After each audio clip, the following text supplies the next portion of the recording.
Hi guys நாங்க இப்ப பாத்தீங்கன்னா கோவா போறோம். ஆமா நாளா நாங்க வீட்ல இருக்க மாட்டோம். Bye bye Chennai. திரும்பி வந்து மீட் பண்ணலாம். டாடா.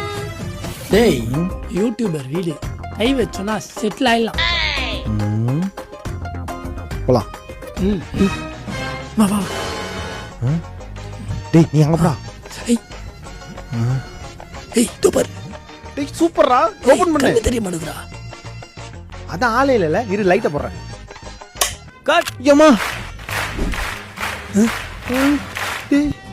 டேய் வீடியோ பார்த்தடா திருட வந்தீங்க. இப்ப எடுக்கிற வீடியோவே 2 மாசம் கழிச்சு தான் போடுவோம்.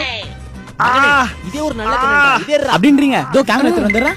ஹாய் गाइस எங்க வீட்டுக்கு பாத்தீங்கன்னா திருடங்க வந்திருக்காங்க. சோ அவங்க கையும் களமா மாட்டிட்டாங்க. சோ இந்த வீடியோ பிடிச்சிருந்தா மறக்காம லைக் பண்றீங்க, ஷேர் பண்றீங்க, சப்ஸ்கிரைப் பண்றீங்க. அப்படியே இந்த பெல் ஐகானை கிளிக் பண்றீங்க. பெல் ஐகானா தெரியாத திரும்ப மாட்டிக்கணுமே.